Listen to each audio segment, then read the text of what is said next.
যেমন আমার একটা কথা মাঝে মাঝে বলি যে অতিরিক্ত যে জানে, জানতে জানতে জানোয়ার হয়ে যায়, কিন্তু মানোয়ার হয় না। জানোয়ার হওয়া সহজ, কিন্তু মানোয়ার হওয়া বড় কঠিন। অনেক শাস্ত্র জানি কিন্তু মানি না, কি আছে না? অনেক দেখবেন তর্ক করার বেলায় লোকের অভাব নেই, কিন্তু প্রতিপালন করার বেলায় লোক অনেক অভাব। তা আমরা কম জানি, যতটুকু জানি তার কিছুটা অন্তত মানি। আপনারা এখন দেখছেন আদি সনাতন অফিসিয়াল ইউটিউব চ্যানেল। যদি কিছুটা মানি তাহলে হয়তো জীবনে কিছুটা পরিপূর্ণতা লাভ হবে। এক ভক্ত আছে, আমি অনেক লোক দেখছি গীতার শ্লোক সর্বেছর বলতে পারে, অনেক অনেক গীতার শ্লোক মুখস্থ করেছে, অথচ এই যে বিশ্বশান্তি হরিসভা দেখছেন না, এই উত্তরবঙ্গে বিশ্বশান্তি হরিসভায় এই যে পাগল বাবাজির যে ছেলে আছে, পাগল বাবাজিও গিয়েছে মাঝে মাঝে 2-4টা, এবং এই যে যাদের নাম বলছি এরাও গিয়েছে। এই বিশ্বশান্তি হরিসভায় নাম বলা যাবে না, একজন ব্যক্তি ছিলেন, তিনি এখনো জীবিত আছেন। তো উনি ওই আলোচনার মধ্যে বলতে এটা করা যাবে না, ওটা করা যাবে না। তো উনি যে এক জায়গায় যে খাসির মাংস খেয়েছে ওনার ছেলেকে নিয়ে, এখন ছেলে আবার ক্লাস 4-এ পড়ে, তো যে ছেলে ক্লাস 4-এ পড়ে 2-একটা কথা তো বোঝে, তাই না? তো যখন উনি যে আসরে গিয়ে বলছে, গীতা পাঠের সময় বলতেছে এই খাদ্য নির্ণয়ে কথা বলছে, তো বলার পরে উনি বেরোনোর পরে ঘরে গিয়ে বলতেছে, বাবা কি তুমি যে এখানে বললা তুমি যে কালকেও খাসির মাংস ওই বাড়িতে খেয়ে আসলা, এটা খেলে কেন? এখন বলতেছে, আরে সবাই ওরকম বলে, সবাই খায়। কথাটা বুঝতে পারছেন? সবাই বলে কিন্তু সবাই খায়। আসলে কি সবাই খায়? কিন্তু কি করেছে, একেতে গীতার উপরে ও গীতা অধ্যয়ন করে মানুষকে ভুল বুঝালেন, মানুষকে সঠিক কথা বললেন না। সঠিক কথা বললেন না কেন? অর্থাৎ যে কথাটা নিজে আচরণ করে না সেটা তার মুখ দিয়ে বেরোলে সেটা সঠিক হয় না। তাহলে আমাদের আগে নিজের শুধরাতে হবে। তো নিজে শুধরাতে হলে কি করা প্রয়োজন? কি কি করণীয়? শ্রবণম মঙ্গলম। এই শ্রবণটা কিসে হয়? শ্রবণ করলেই মঙ্গল হবে না, তবে শ্রবণটা যেন একাগ্র চিত্তে হয়।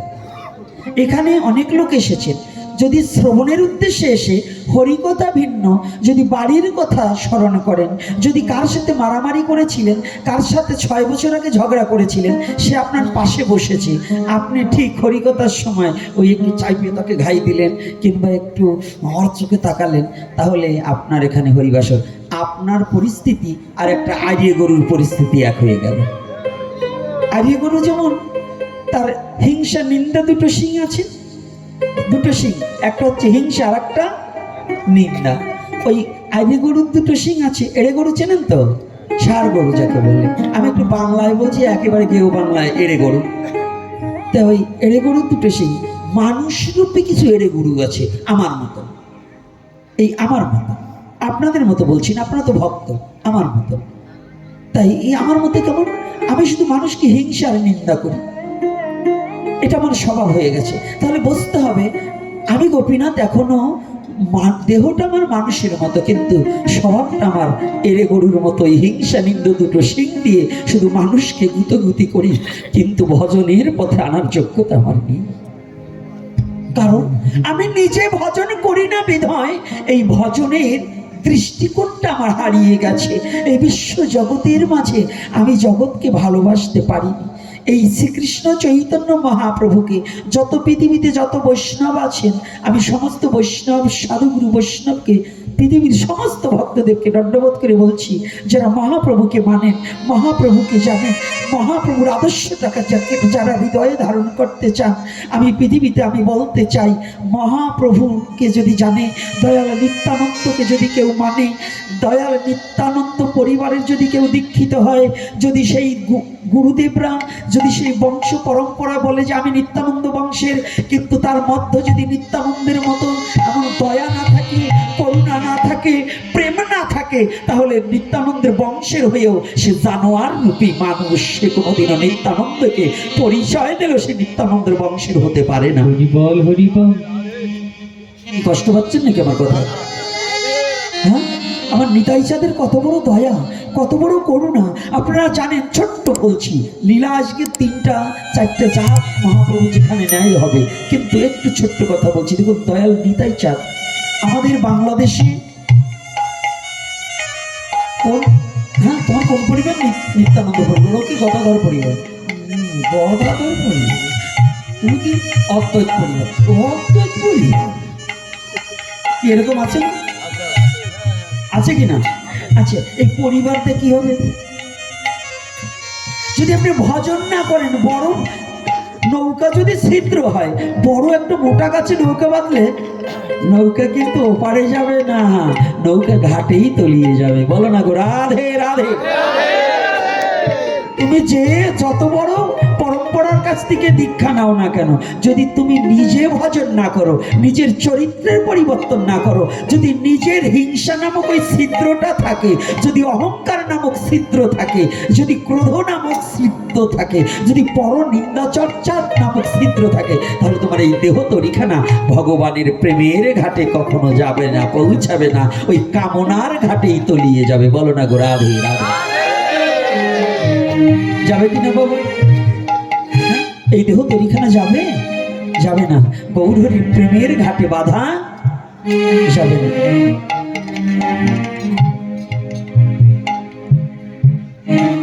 এজন্য হিংসা নিন্দাকে পরিত্যাগ করে আজ কেমন দয়ালা নিতাই চাঁদ, কেমন জগাই মাধাইয়ের লীলাটায় কেমন শুনেছেন? মহাপ্রভুর চেয়েও দয়া নিতাই চাঁদের, কেমন দয়া। মারলেন কাকে? নিতাই চাঁদকে। মহাপ্রভু কিন্তু মায়ের খায়নি, মার খেয়েছিলেন নিতাই চাঁদ নাকি? মার কে খেয়েছে? নিতাই চাঁদ মার খেয়েছে। আর ক্রোধ হলো কার? মহাপ্রভু। কেন ক্রোধ হলেন? এইটাও তত্ত্ব বিষয়। ক্রোধ হলেন ভগবান জানে। ভগবান বললেন, আমাকে আঘাত করলে আমি সয়ে নিতে পারি, কিন্তু আমার ভক্তের অঙ্গে যদি কেউ আঘাত করে তা কোনোদিন আমি সয়ে নিতে পারি। ভগবান সর্বক্ষমতার অধিকারী, সর্বসহ্য, ধৈর্য, বীর্য, সমস্ত কিছুর অধিকারী, সর্ব ঐশ্বর্য পূর্ণ কৃষ্ণ সচ্চিদানন্দ বিগ্রহ, অনাদির আদি গোবিন্দ সর্ব কারণের কারণ। ভগবানের মহিমার কথা কত অনন্ত অনন্তকাল বললে বিন্দুমাত্র শেষ করা সম্ভব নয়। দেখুন, আজকে জগাই বাঁধে মারলেন দয়াল নিতাই চাঁদকে, নদীর ধারা বইছে। এই যে আজকাল তো বাবারা, আমার মায়েরা কেউ রাগবেন না, নামাবলী গায়ে দিয়ে আমরা ঘুরিয়ে বেড়াই। নামাবলী গায়ে দিয়ে কিন্তু এরকম ঘোরা যাবে না। আপনি পথে নামেছেন, পুষ্যাপ এসেছে, নামাবলী গাড়ি বাঁধিয়ে পুষ্যাপ করলে মহা অপরাধী হয়ে যাবে। নামাবলী গায়ে দিয়ে রাস্তাটা হাঁটছেন, আপনার ছায়াটা একজন পাড়ালে অজান্ত পাপ হয়ে যাবে। একমাত্র নামাবলী ব্যবহার করা যাবে আন্নিকের সময়। যজ্ঞ করছে তখন মস্তকে বাঁধা যাবে, আন্নিকের সময় আপনি ব্যবহার করতে পারবেন, কিন্তু নামাবলী কিন্তু নাভির নিচে পড়বে না। কথাটা কি রাগ হচ্ছেন না তো? হ্যাঁ, বলা যাবে তো না? আবার কালকে আবার সমালোচনা করবেন, কারণ আমাদের আলোচনার তো সমালোচনা, গবেষণা করি না। জীব হচ্ছে 3টা জিনিস, 2টাই হচ্ছে শোনা। একটা হচ্ছে আলোচনায় শোনা, সমালোচনায় শোনা, লাস্টে কি চুনা না? আলোচনা শোনা, সমালোচনা শোনা, আর একটাই হচ্ছে শোনা, গবেষণায় হয় শোনা। তাই যদি একটা কথাকে গবেষণা করা যায় তবে শোনার মানুষ হওয়া যায়, শোনার দেহ হয়, শোনার শ্রবণ হয়, শোনার মানুষ হয়ে শোনার কথা তার জীবন ধন্য হয়। আর আমরা কি করি? আলোচনার সমালোচনা করি, কিন্তু গবেষণা করি না। তো এই গবেষণা না করার পরিপাকেই আমরা ভগবত ভজন থেকে দূরে সরে যাই। ভগবত ভজন থেকে কি করি? দূরে সরে যাই। তাহলে দেখুন, আজকে মহাপ্রভু সব সয়ে নিতে পারে, কিন্তু তার অনুজকে যখন আঘাত করেছে এটা তার জন্য ঠিক আছে, কিন্তু কি করেছে? কি ডাকছে জানেন তো? চৈতন্য ভাগবত এবং চৈতন্য চরিতামৃত সিদ্ধান্ত দিলেন মহাপ্রভু ক্রোধে বেশে সেই পূর্বে উনি যে প্রতিজ্ঞা ভঙ্গ করে দিলেন। উনি বলেছিলেন, এবে অস্ত্র না ধরিব, প্রাণে কারে না মারিব, প্রেম দিয়ে জগত ভাসাইব। মহাপ্রভুর বাক্য, এবে অস্ত্র না ধরিব, প্রাণে কারে না মারিব। ভগবান কৃষ্ণ কিন্তু মেরেছে, অনেক মেরেছে, মেরেছে না? মেরেছে কিনা? ভগবান দুগ্ধ পান অবস্থা থেকে, শিশুকাল থেকে হত্যা করা শুরু করেছে কৃষ্ণ। আচ্ছা, একটা ব্যক্তি বলতে পারবেন আমার গৌর সুন্দর কাউকে বধ করেছে? আমার গৌর হরি কাউকে বধ করেছে? একটা ব্যক্তি, একটা শাস্ত্রজ্ঞ ব্যক্তি কোনোদিন বলতে পারবেন না। অর্থাৎ আমার ভগবান কি বলেছে, এবে অস্ত্র না ধরিব, প্রাণে কারে না মারিব, প্রেম দিয়ে জগৎ ভাসাইব। অর্থাৎ শ্রীকৃষ্ণ চৈতন্য মহাপ্রভু প্রেমের অবতার, দয়ার অবতার, করুণার অবতার, ভাবের অবতার, রসের অবতার। বলো না গো রাধে রাধে। শ্রীকৃষ্ণ চৈতন্য মহাপ্রভু হচ্ছে দয়ার অবতার, করুণার অবতার, প্রেমের অবতার। তাই উনি সেই মহাপ্রভু নিজেও যখন দয়াল নিতাই চাঁদের কপালে নদীর ধারায় যখন অবনী ভেসে যাচ্ছে, হেন রুধি দর্শনে প্রভু ক্রোধাবেশে সেই পূর্বের স্মৃতি মনে করে, সেই দাপর যুগকে স্মরণ করে, কোথায় সুদর্শন, কোথায় সুদর্শন, কোথায় আমার সুদর্শন, সুদর্শনকে আহ্বান করলেন। সুদর্শনকে আহ্বান করলেন। সুদর্শন বলিবা মাত্রই সুদর্শন উপস্থিত। দয়াল নিতাই চাঁদ দেখলেন পিছনে সুদর্শন এসে গেছে। ক্রোধ, দয়াল নিতাই চাঁদ চিন্তা করলেন, এই তো, তাই তো, যদি আজ শ্রী চৈতন্য যদি আজ এই জগাই মাধাইকে যদি আজ হত্যা করে, তাহলে উনি যে দয়ার ঠাকুর, উনি যে প্রেমের ঠাকুর, জগতে জীবার বুঝতে পারবে না, জানবে না যে ওর মধ্যে কত দয়া, কত করুণা, কত প্রেম। জগৎ জীবকে শ্রীকৃষ্ণ চৈতন্য কতটা ভালোবাসে, শ্রী চৈতন্য কতটা জগতে জীবের জন্য দুয়ারে খুলে দিয়ে, প্রেমের দুয়ারে খুলে জগৎ জীবকে ডাকছে, এটা জগৎ জীব কেউ কোনোদিন বুঝতে পারবে না। তাই দয়াল নিতাই চাঁদ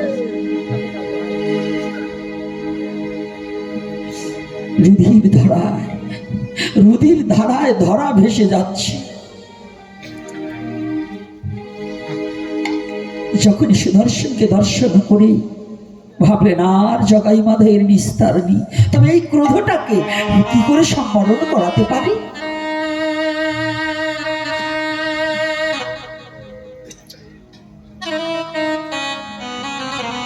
দয়াল নিতাই চাঁদ দেখিয়ে আমার মহাপ্রভু দুখানা চরণ জড়িয়ে ধরলেন। শ্রীপাদ, ক্রোধ সম্বরণ করো। শ্রীপাদ, তোমার এত ক্রোধ মানায় না।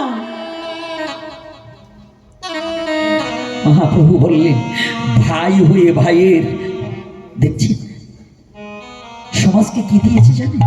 ভ্রাতৃত্ব প্রেম।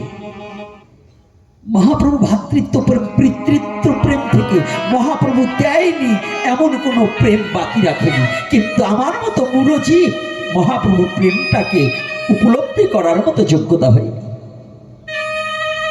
মহাপ্রভু দেয়নি এমন কোনো প্রেম পৃথিবীতে সৃষ্টি হয়নি। পিতৃপ্রেম, পিতার জন্য পুত্রের কতটুকু কর্তব্য, গয়ায় গিয়ে পিণ্ডদান করেনি? সেদিন ভগবান বিষ্ণুর পাদপদ্ম দর্শন করে মহাপ্রভু জ্ঞান হারিয়ে ফেলেছিলেন। মাতার প্রতি তার কত শ্রদ্ধা করেছিলেন। আর দেখুন আজকে ভ্রাতৃত্ব প্রেম। নিতাই চাঁদের মস্তকে রক্ত দেখে, ললাটে রক্ত দেখে বলছে, না না, আমি ওই পাপীর দেশিকে, ওই পাপীকে রক্ষা করবো না।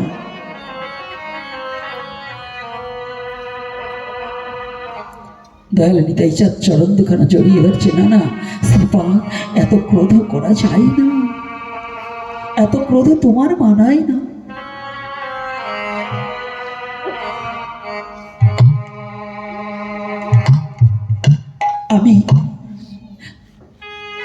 সয়ে নিতে পারি, কিন্তু ভাই হয়ে ভাইয়ের অঙ্গে আঘাত তো মেনে নিতে পারি না।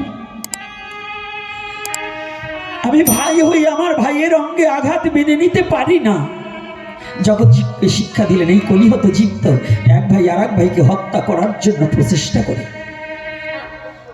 আমার কলির যুগের জীব এক ভাই স্বার্থের নেশি হয়ে সম্পত্তির লোভে এক ভাই আর এক ভাইকে হত্যা করার জন্য চেষ্টা করে, করে কিনা এরকম ভাই আছে না? আমার মহাপ্রভু কি শিক্ষা দিলেন?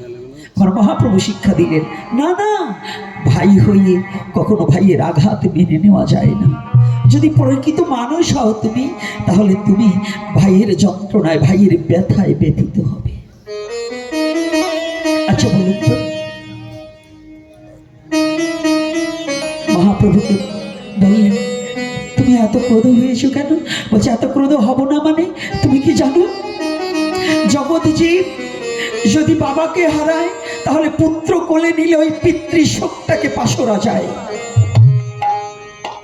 জানেন, যার বাবা হারিয়ে গেছে সে পুত্রকে কোলে নিলে পিতৃশোক, শোক এবং সুখ, পিতৃশোক দূরীভূত হয়, পিতার সুখটাকে অনুভূতি হয়, আমার পুত্রকে পেয়েছি। যদি মা হারায়, কন্যাকে বুকে জড়িয়ে ধরলে পরে সেটাকে কিছুটা উপলব্ধি করা যায়। কিন্তু জানে, মহাপ্রভু বললেন, শ্রীপাদ, এই জগতে সব শোক সয়ে নেওয়া যায়, কিন্তু জগতে ভাই হয়ে ভাই হারানো শোক যেমন সওয়া যায় না, আমি ভাই হয়ে তোমার ওই অঙ্গের আঘাত আমি সয়ে নিতে পারছি না।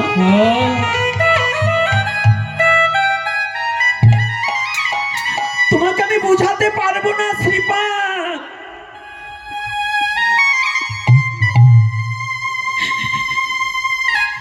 যেদিন তুমি লক্ষণ ছিলে,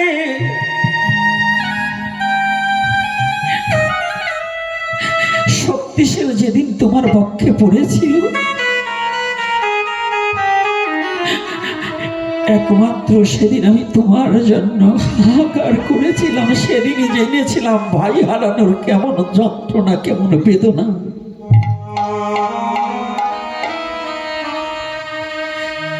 জানো শ্রীপাদ, যেদিন শক্তিশাল বাণ তোমার বুকে পড়েছিল, সেদিন তুমি হয়তো অচেতন ছিলে।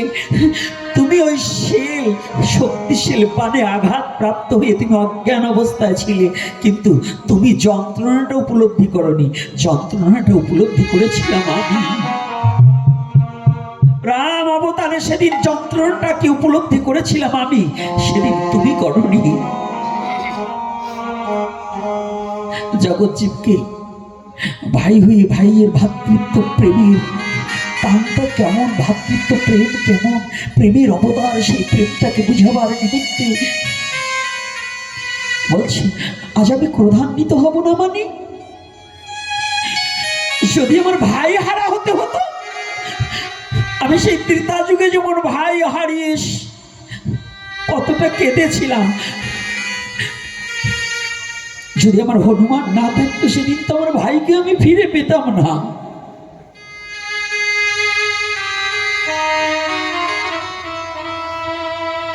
মহাপ্রভু সবই জানেন। মুরারি গুপ্ত হচ্ছে সেই হনুমান। এই কলির যুগের লীলায় মুরারি গুপ্ত হচ্ছে সেই ত্রেতা যুগের হনুমান। ও শ্রীপাদ, নিতাই নিতাই চাঁদ বলছে, শ্রীপাদ, এই জন্য তুমি দুঃখ করো না, তবে আমাকে কথা দাও। আমাকে মেরেছে কলসির কানা, তাই বলে কি প্রেম দেবে না? তুমি তো প্রেমের অবতার, প্রেম নিয়ে এসেছো। তোমার আমাকে মেরেছি, আমি তোমার কাছে ক্ষমা চাচ্ছি ওদের হয়ে। তুমি ওদেরকে একটু ক্ষমা করে দাও, ওদেরকে একটু কৃপা করো, ওরা যেন বদন ভরে হরিবল বলতে পারে।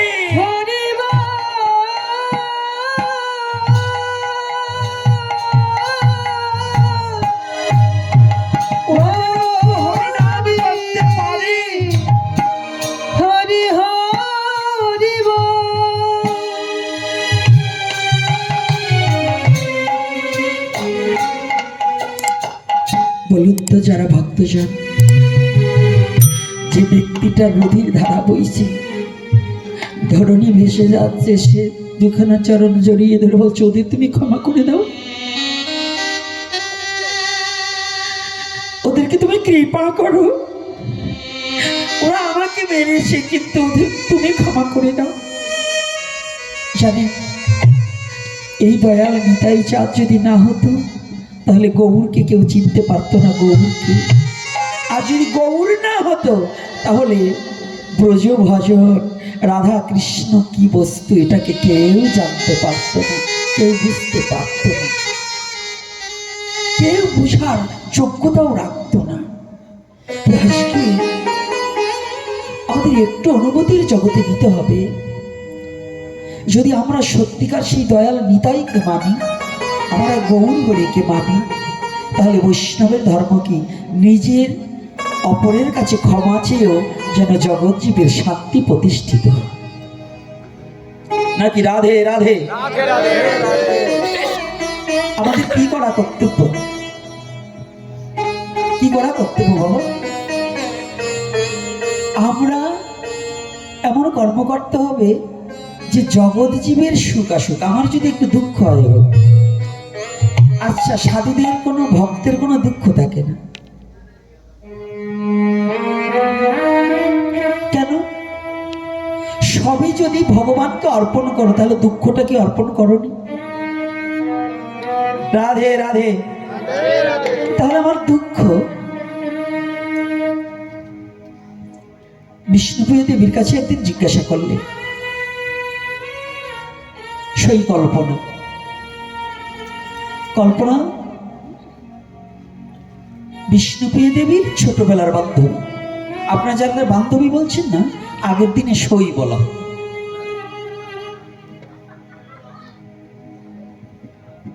এ জায়গা যাত্রা না। তাই আগের দিনে সই বলা হতো। তো কল্পনা গিয়ে জিজ্ঞাসা করছি, প্রিয়, তোর কি কোনো দুঃখ হয় না? বিষ্ণুপ্রিয়া দেবী হেসে দিয়েছে। আচ্ছা বলুন তো, আমাদের যাদের পুত্র মারা গেছে, যার স্বামী মারা গেছে, যার ভাই মারা গেছে, যার বাবা মারা গেছে, তার কথা বললে আমাদের চোখে জল আসে না? কি জল আসে কিনা? আসে তো। একটু বুঝতে হবে কথাটা, একটু গভীর। এই কথাটা বুঝতে হলে পাতলা জ্ঞানীর লোকে এই কথাটাকে অনুভূতির জগতে নিতে পারবে না। বিষ্ণুপ্রিয়া দেবী তৎক্ষণাৎ হেসে দিয়েছে।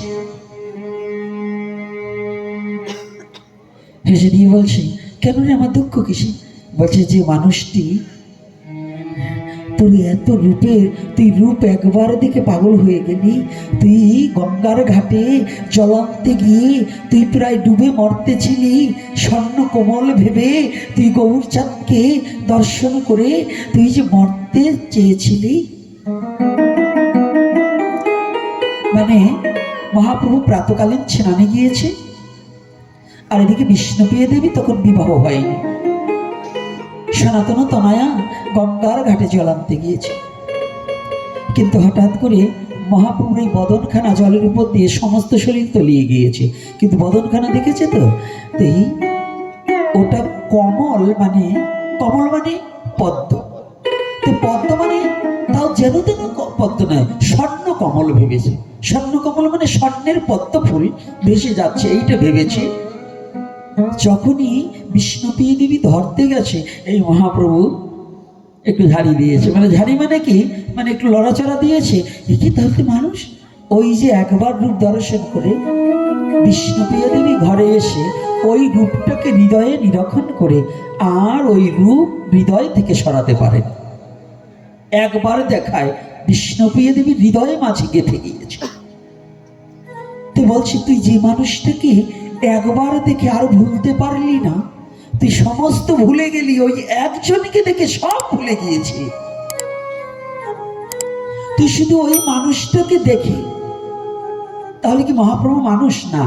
মানুষ নয়, মানুষের মতন। রাধে রাধে। মহাপ্রভু কিন্তু মানুষ নয়। আবার কোন কোন লম্পট কিছু কিছু বাটপার আছে, কালকেই বলবে যে মহাপ্রভু মানুষ। আজকাল আমাদের সমাজে তো বাটপারের অভাব নেই। বাটপারগুলো যেমন শাস্ত্রে লিখেছে, আমরা যদি বলি তাহলে তো দোষ হয়ে যাবে। শাস্ত্রে লিখেছে ভগবান মহাদেবকে বলিলেন, হে মহাদেব, আমাকে এরূপ গোপন করো যাতে বহির্গত জীব আমাকে খুঁজিয়ে না পায়। কথাটা খেয়াল করবে, পুরাণের কথা। ভগবান বললেন মহাদেবকে, আমাকে এরূপ গোপন করো যাতে এই মায়াবদ্ধ জীব আমাকে খুঁজিয়া না পায়। মহাদেব বললেন, আমি কলির কালে ব্রাহ্মণ মূর্তি ধারণ করিয়া অসৎ শাস্ত্র দ্বারা মায়াচ্ছন্ন বৈদ্যমত বিধান করিয়া রাখিব, যাহাতে বহির্গত জীব তোমার প্রতি বিরক্তি জন্মায়, তোমার প্রতি যেন আসক্তি না জন্মায়, তোমাকে যেন ভালো না বাসতে পারে, তোমার ভজনে যেন না করতে পারে। বলো না গো রাধে রাধে। ওই বাতাসটা এখন আমাদের গ্রাম অঞ্চলে পড়ে গেছে। বলেন তো কেন? ভগবান নিজে বলছে একাদশী করতে হবে, আর কিছু শয়তান জুটেছে, ওরা বলে কি সদবাদর যারা নারী তারা একাদশী করলে পরে তাদের স্বামীর আয়ু থাকবে না।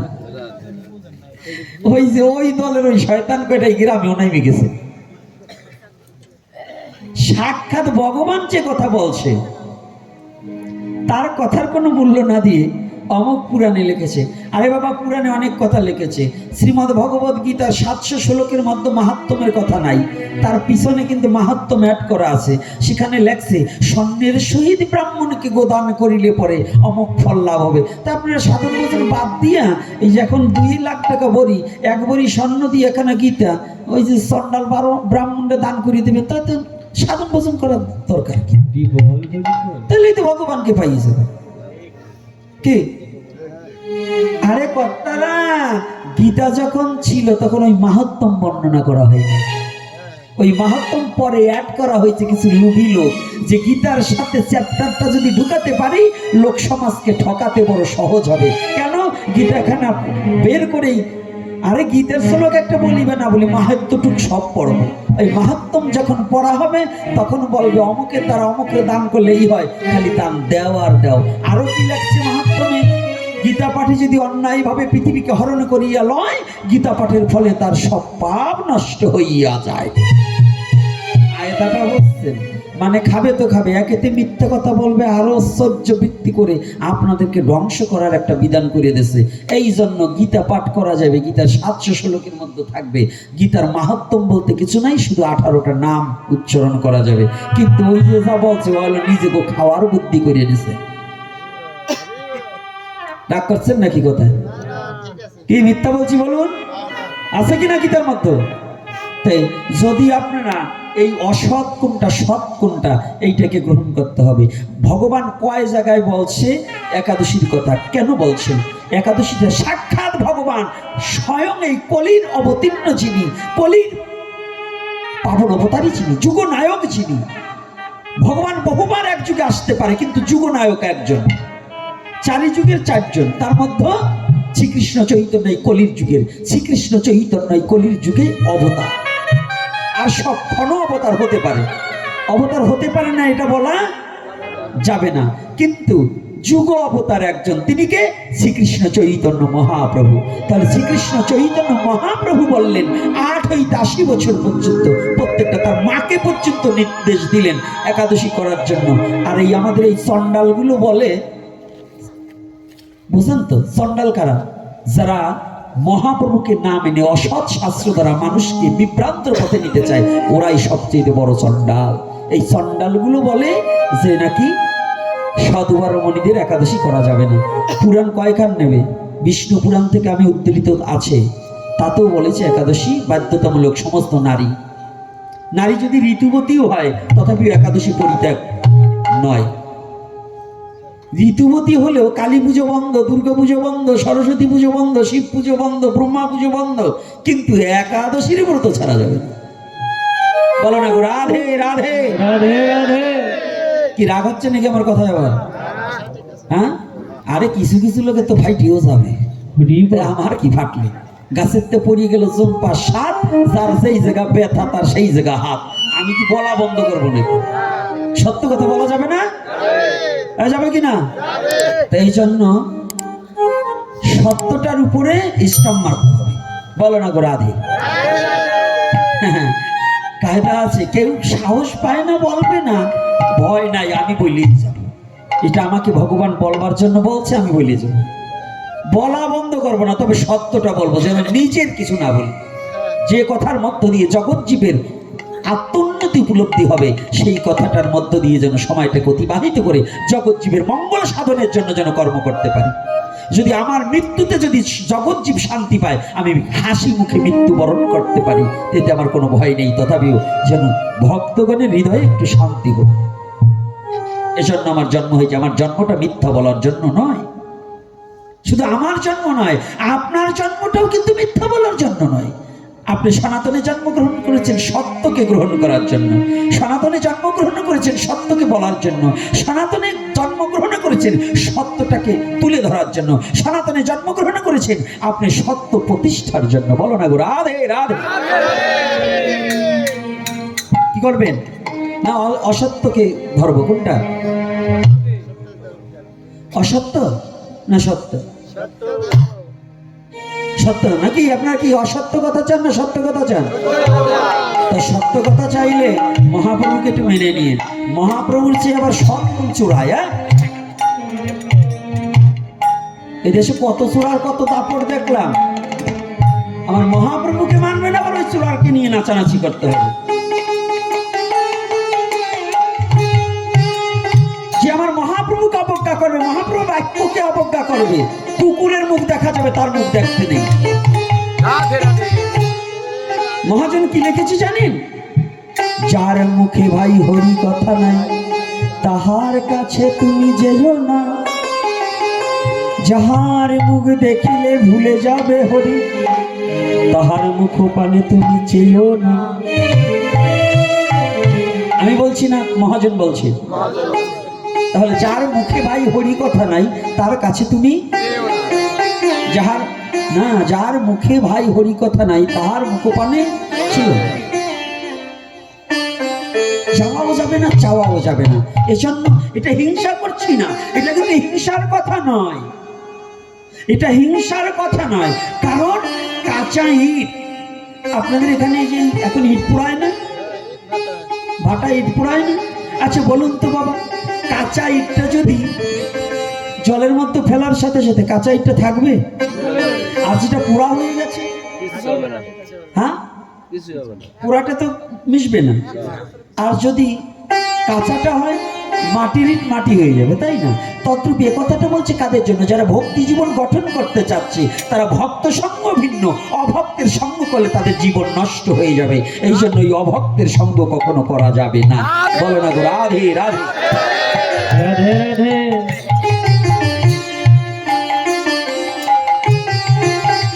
আর যদি পুরা ইট হয়ে যায়, কোন মানুষ সবার সঙ্গ করতে পারে? যাকে কোনো অসৎ প্রবৃত্তিতে নষ্ট করতে পারবে না, পোড়া হয়ে গেছে।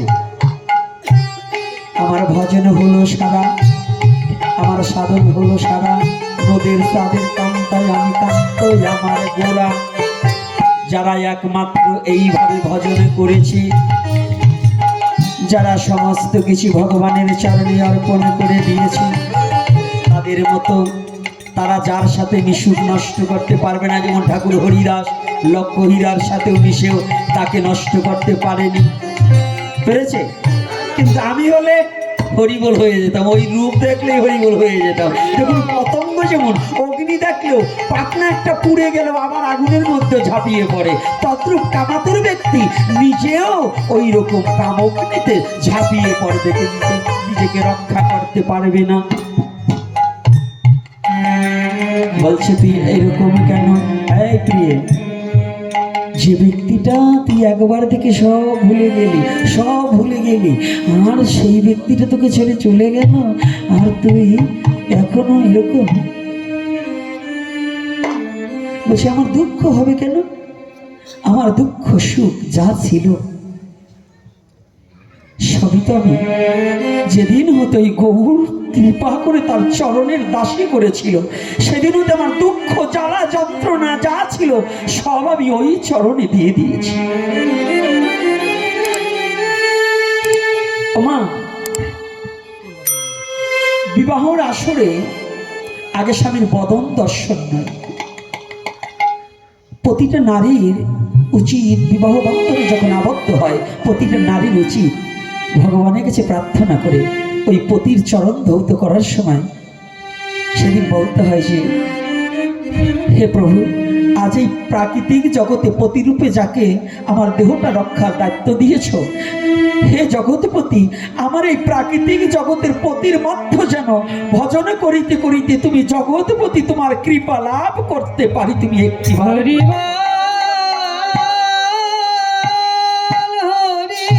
এটাই হচ্ছে নারীর একমাত্র চাওয়া পাওয়া। যদি এমনি করে কোনো নারীকে পতিকে বরণ করে নিতে পারে, আর যদি সেই সৎ পতি হয়, ওই সংসার জীবনে কোনোদিন অশান্তি বিরাজমান করবে। আজকে বিষ্ণুপ্রিয়া দেবী সেটাই করেছে। বলছি দেখো, যেদিন হতে আমি গৌর চাঁদকে দেখেছি সেদিন হতে ওই চরণে নিজেকে সমর্পণ করেছি। তা আমার বলতে তো কিছু নেই, এই জন্য আমার কোনো দুঃখ হয়নি। একটু পরেই কান্না করে দিয়েছে। আচ্ছা, মানুষ কাঁদে কখন? মানুষ কাঁদে কখন? দুঃখে নয়। প্রিয়া একটু আগে বললেন যে আমার কোনো দুঃখ নেই, আর এখন কাঁদলেন কেন? বলছে তুই এখন কাঁদলি কেন? তুই একটু আগে বললি তোর কোনো দুঃখ নেই, তোর বেদনা নেই, তুই এখন কাঁদছিস কেন? সই কল্পনা, আমি কাঁদছি কেন জানিস? আমি কোনো দুঃখে কাঁদছি না, আমি আনন্দে কাঁদছি। আর শুধু ভাবছি,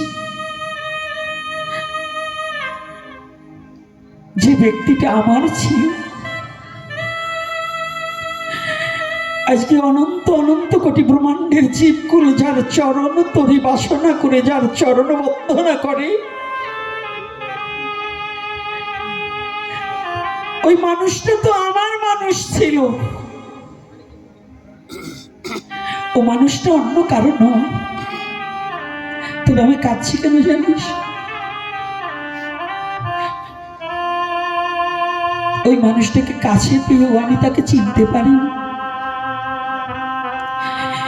এই জগতের সবার জায়গা হলো ওই চরণে, কিন্তু একমাত্র হতভাগায় আমি বিষ্ণবী, আমার জায়গা বুঝি ওই চরণে হলো।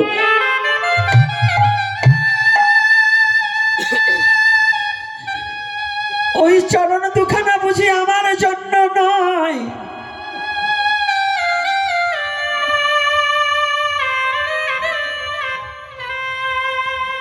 তবু আমি আনন্দিত কেন জানিস? সেখান থেকে ওই লীলাটাকে দর্শন করে লালন সাইজি একটা গানে লিখেছি, আমি ওই চরণে দাসে যোগ্য নয়,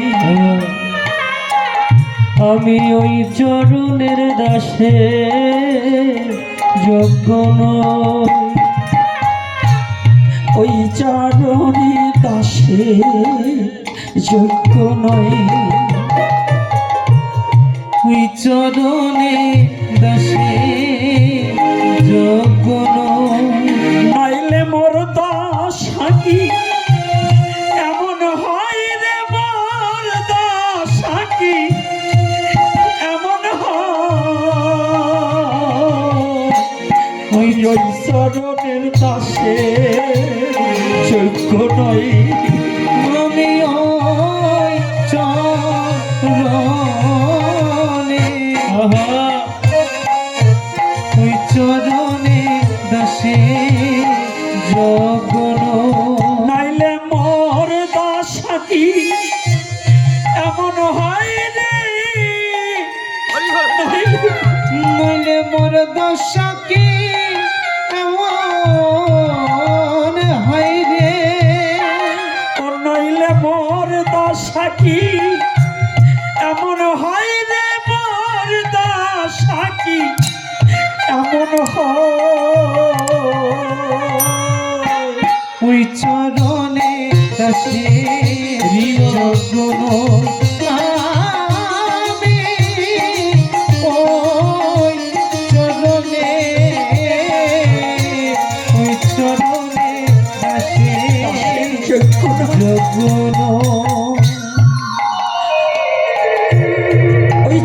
সবাই আশ্রয় নিল। আমার গৌরের চরণে, মানুষটা তো আমার, কিন্তু আমার গৌরের চরণে সবাই আশ্রয় নিল, কিন্তু একমাত্র আমার আশ্রয় হলো না। সখী, আমি কাঁদছি কেন জানিস? আমি কাঁদছি এই কারণে,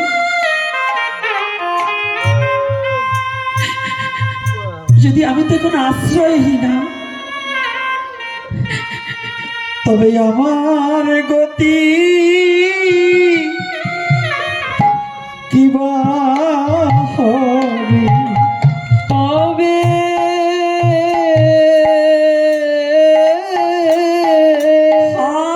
গৌর হরি, তবে আমার গতি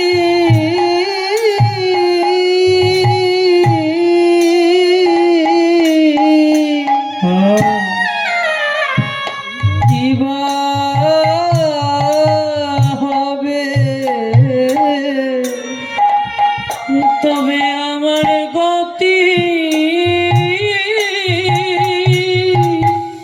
আমার গতি কিবা হবে? ওরে এই চরণে সবাই ওরে আশ্রয় নিল,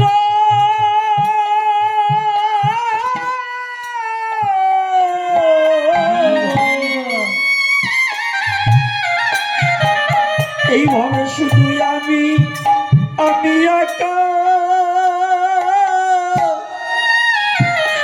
পড়ে আছি। সবাই ওই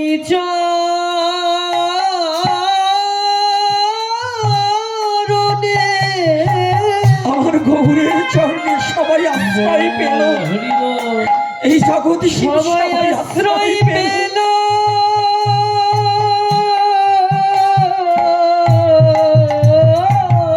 কেবল আমি একা পড়ে আছি, কেবল আমি একা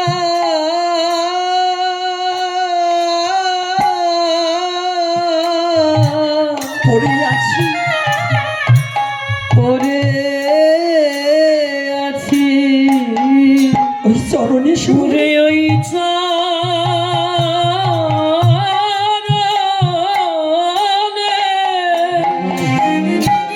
গৌর হরি, সবাই আশ্রয় পেল, সবাই আশ্রয় পেল।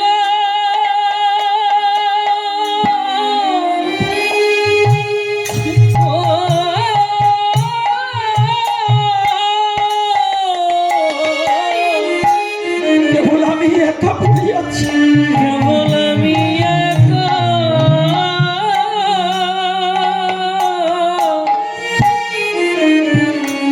উড়ে পড়ে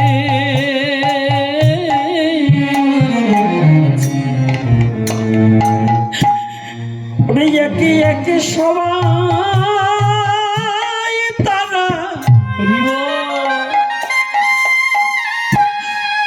আমার গৌরের চরণে পেল,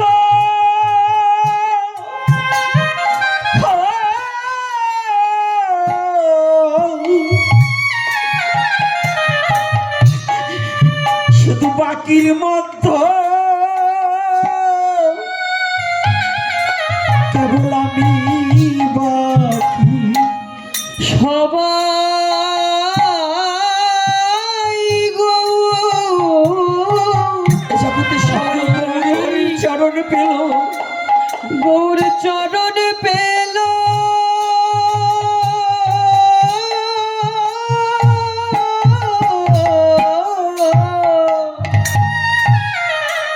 বাকির কেবল বাকির মধ্যে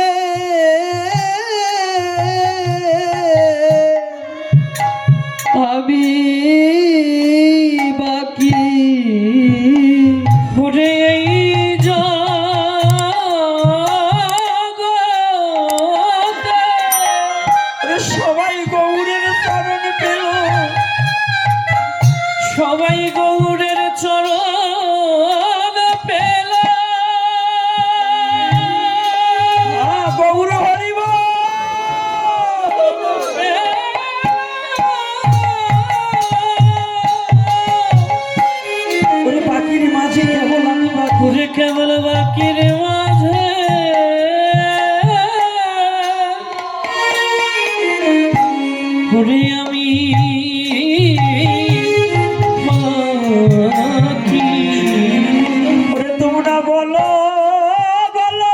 ভক্তগণ,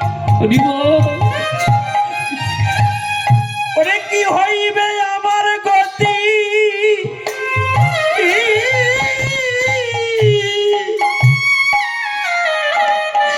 ওরে বাকির মাঝে কেমন জগতে আমি বাকি। বলো বলো ভক্ত আমার কি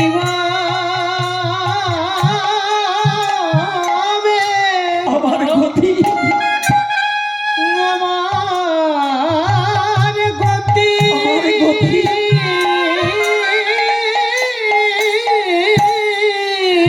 বাকির মাঝে কেমন আমি বাকি, কেবল বাকির মাঝে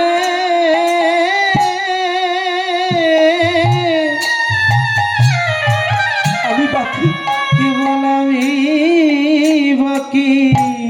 ঘুরে বলো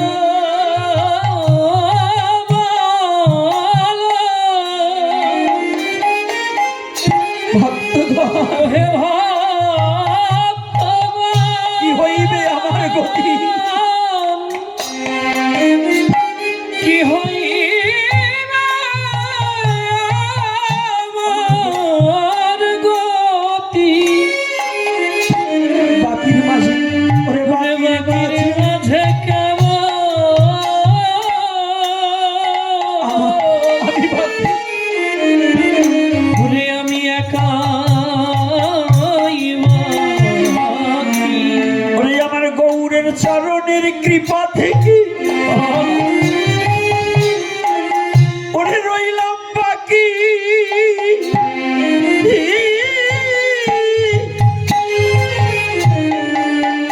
বাকির মাঝে কেমন আমি বাকি, গৌরের চরণের কৃপা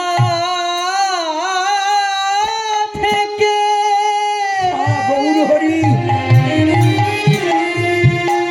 রইলাম বাকি।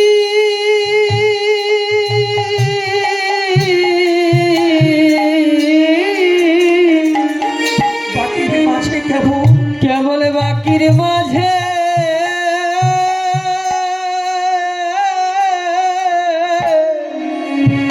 আমি বাকি। এটা শুধু কৃষ্ণপ্রিয়া দেবীর কথা নয়,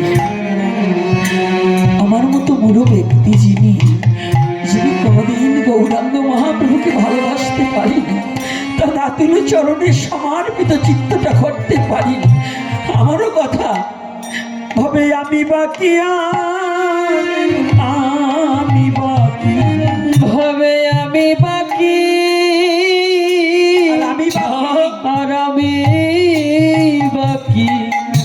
ভবে আমি বাকি, আর আমি বাকি। আর আমি বাকি। ভবে আমি বাকি, শুধু আমি একাই বাকি। আমি কি এ জগতে আমি কিছু নয়, আমি বাকি, আর আমি বাকি, আমি জগতের কিছু নয়, আমি বাকি থেকে গেলাম, গৌরের কৃপা থেকে বঞ্চিত হয়ে গেলাম, গৌরের কৃপা সম্পদ থেকে আমি দূরে সরে এসেছি। কেন এসেছি? শুধু আমার অহমিকার জন্য, অহংকারের জন্য, গর্বের জন্য, হিংসার জন্য, নিন্দার জন্য, গর্বের জন্য। এই জন্য আমি গৌরের কৃপা থেকে দূরে সরে এসেছি, আমার ভাগ্যে ঘটল না। প্রতিটা জীবে এই যে মা বিষ্ণুপ্রিয়া দেবী যে উদারতা, যে কথা, আচ্ছা বলুন তো বিশ্ব জগতে এমন নারী কি আর নেই?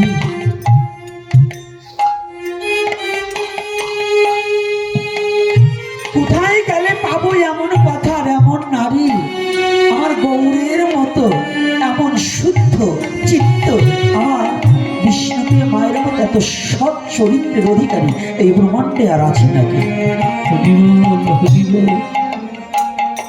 আর পৃথিবীতে আছে নাকি রে? জীবনে কোথাও পাবে না। খুঁজলে ভুবন পাবে না সে ধন, জ্ঞান নয়ন না খুললে পরে। যতদিন পর্যন্ত জ্ঞান নয়ন না খুলবে ততদিন পর্যন্ত গৌরের অপ্রাকৃত করুণা উপলব্ধি করার মতো যোগ্যতা আছে কিনা আমি জানি না। তাহলে জ্ঞান নয়ন খুলবে কিসে?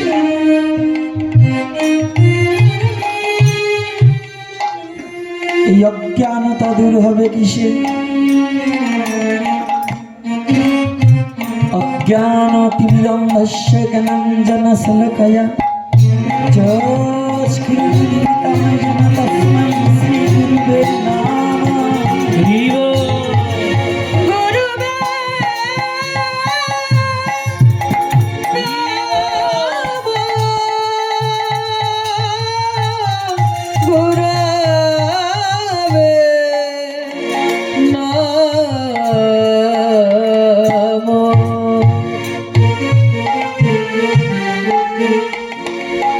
গুরুদেবের কাছে পৌঁছাতে হলে কি প্রয়োজন?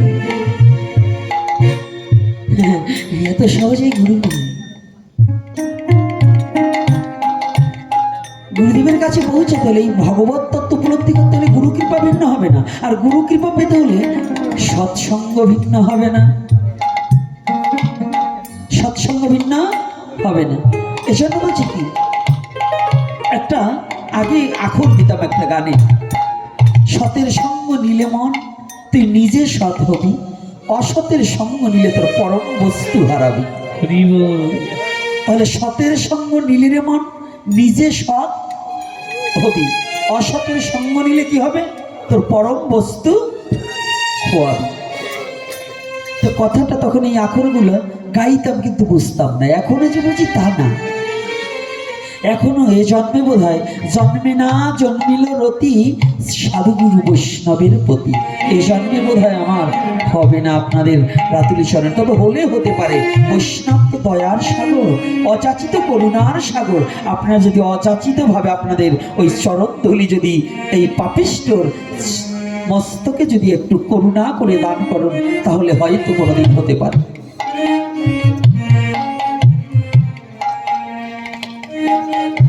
তা না হলে সম্ভব নয়, তা না হলে সম্ভব নয়।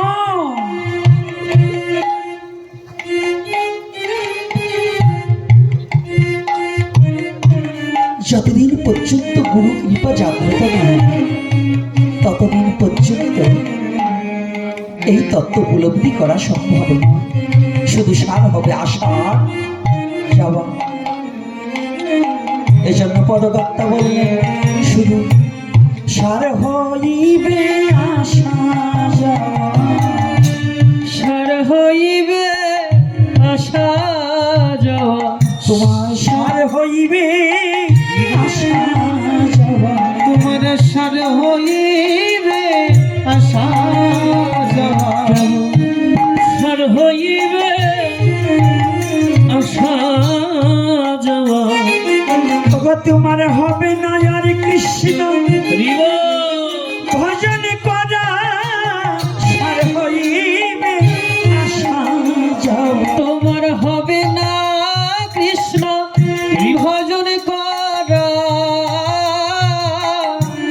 সার হইবে আশা যাওয়া। তোমার হবে না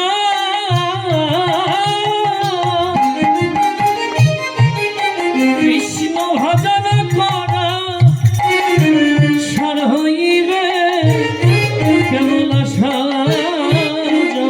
তোমার হবে না ওই গৌরাঙ্গ ভজন করা, সার হইবে আশা যাওয়া। হবে না গৌরাঙ্গ ভজন করা, সার হইবে আশা যাওয়া। তোমার হবে না গভীর রাধে ভজন করা, কেবল সার হইবে আশা যাওয়া। তোমার জীবনে হবে না আর হরি বলা, সার হইবে যাব আমার জীবনে আর হবে জয় নিতাই গৌর হরি বল হরি বল হরি বলা আর হবি বলা সার হইবে আসা যাওয়া তোমার হবে না জীবনে আরে হরি বলা হরি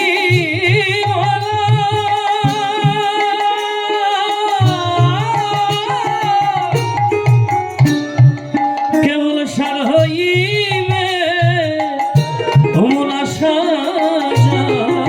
তোমার আর হবে না জীবনে হরি হরি নামের মালা পরা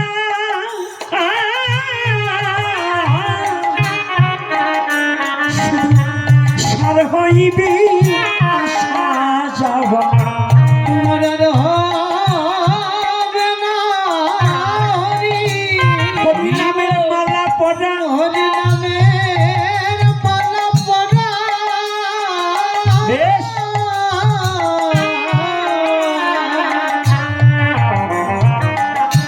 মন হইবে সার হইবি আসা আসা যাওয়া তোমার হবে না হরি নামের মালা পরা হরি নামের মালা পরা বেশ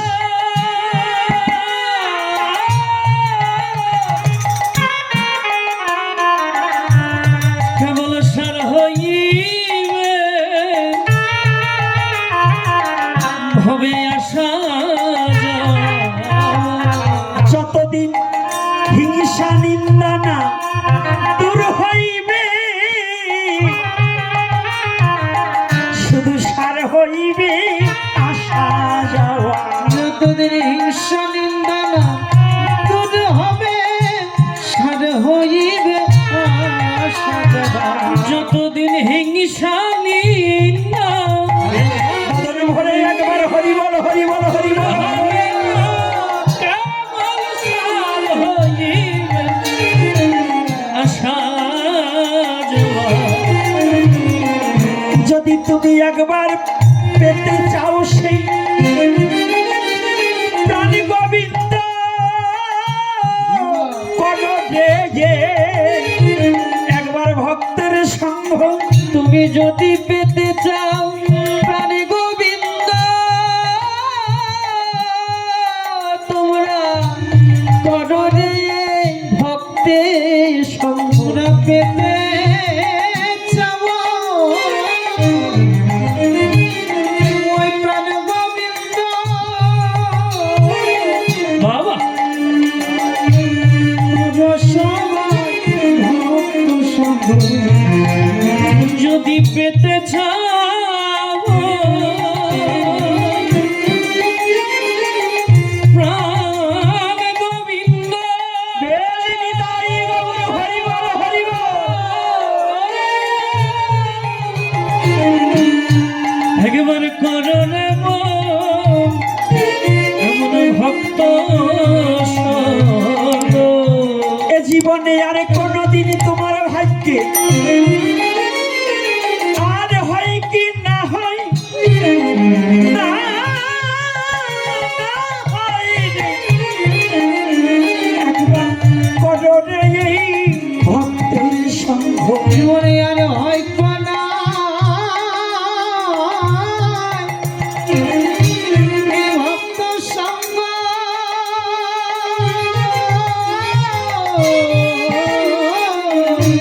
একবার করো রে মন ভগবান করো রে মন এই সঙ্গ জীবনে হয় কি না হয়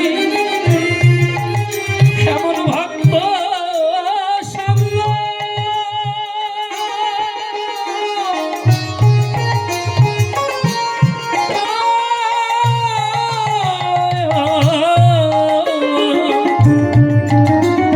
একবার করো রে এমন সাধুর সঙ্গ ওরে তোমার তাপিত পরাণ এই তাপিত পরাণ শীতল হবে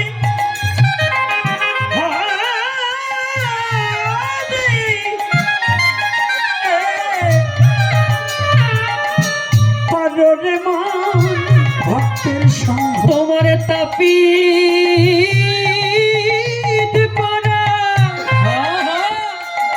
শীতল হবে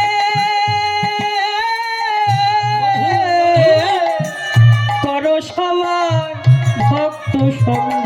তোমার তাপি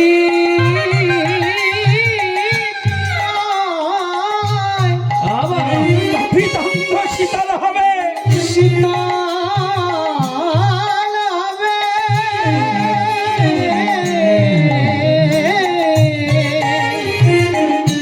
করো রে মন ভক্ত সঙ্গ। ওরে তোমার তাপি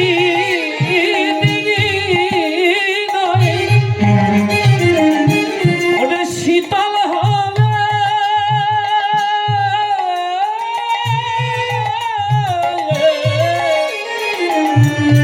একবার করো রে এমন সাধু সঙ্গ। ওরে তোমার প্রেম আনন্দে প্রেমানন্দের উদয় হবে,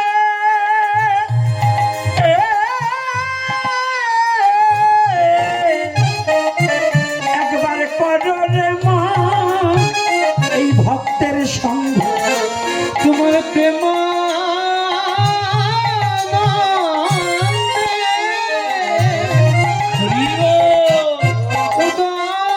উদয় হবে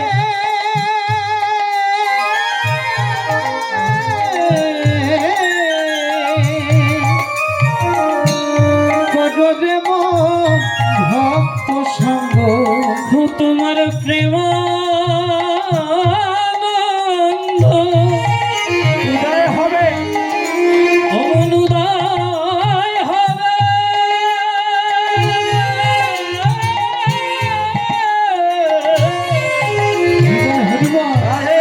একবার করো রে সাধু সঙ্গ। এই যে গুরু কৃপা পেতে হলে সৎসঙ্গ ভিন্ন কিন্তু ঘটবে না। আর এই সৎসঙ্গ পেতে হলে কি করতে হবে? সৎ সঙ্গ পেতে হলে অসৎ প্রবৃত্ত দূরে ঠেলে দিতে হবে, অসৎ আচরণ, অসৎ বলা, অসৎ চলা সব দূরীভূত করতে হবে। যতদিন পর্যন্ত অসৎ প্রবৃত্ত থাকিবে হৃদয়, অসৎ বৃত্ত থাকিতে সৎসঙ্গ না হয়।